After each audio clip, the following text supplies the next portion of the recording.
Welcome to the Sahara Desert. It's hot, it's dry, and it's vast. Perfect for those who enjoy a light roasting followed by a freezing chill. And maybe the odd run-in with some venomous wildlife. In this video, we'll explore why surviving here is, well, a bit of a long shot. So grab a drink, sit back, and let's delve into why you probably wouldn't survive in the Sahara Desert. First things first, let's chat about the heat. Picture the hottest day of summer in the UK. Now take that, multiply it by 10 and remove any chance of a nice breeze or a cold pint at the pub. In the Sahara, temperatures hit 50 degrees Celsius and the heat doesn't just make you uncomfortable, it actively tries to kill you.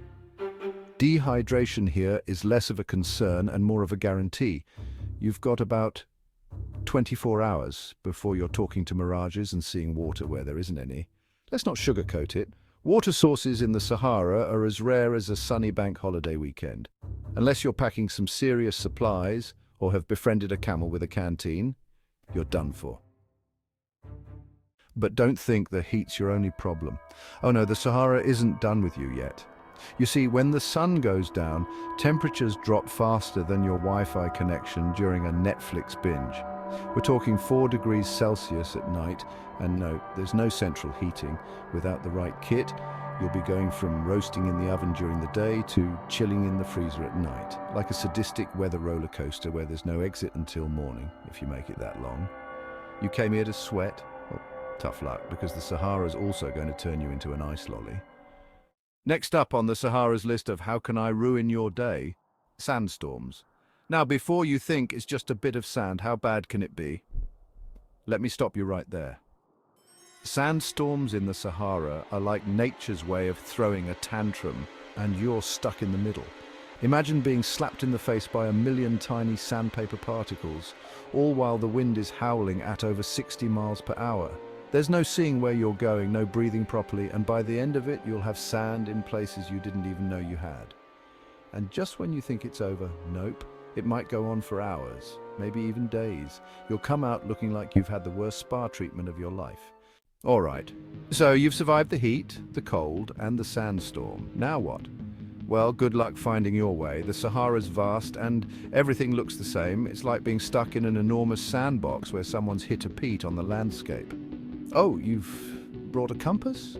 How very optimistic of you. Unfortunately, that won't help much when the dunes are constantly shifting and there's not a single landmark to guide you. Even the stars might hide behind a nice little sandstorm, leaving you to walk in circles until you're knackered. Before long, you'll be wondering if you've been going in circles or if you've somehow teleported back to the same dune for the 20th time. Either way, you're properly lost. If the Sahara's extremes aren't enough to finish you off, the wildlife might just give it a go. And no, we're not talking about cuddly animals here. We're talking about creatures that are basically armed and dangerous. Meet the deathstalker scorpion and the Saharan horned viper. Lovely names, aren't they? These little charmers have venom potent enough to make sure you don't leave the desert with a happy memory, or leave at all, really. One wrong step and suddenly it's you versus the venom. And out here, your odds aren't looking great unless you've got a full medical team hiding behind the nearest dune, which, let's be honest, you don't. So could you survive the Sahara Desert? Let's be real, it's unlikely. Between the extreme heat, freezing nights, surprise sandstorms, getting hopelessly lost, and the wildlife that would rather you didn't survive, the odds are well and truly stacked against you. Surviving in the Sahara isn't about being strong or brave. It's about surviving a place that's quite determined to turn you into its next casualty. Maybe just stick to the beach, where the sand isn't actively trying to kill you.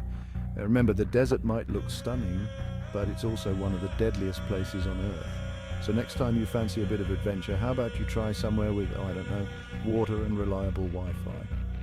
Do you think you could survive in the scorching heat of the desert with limited resources? What essential desert survival tips would you rely on? Share your strategies and experiences in the comments below.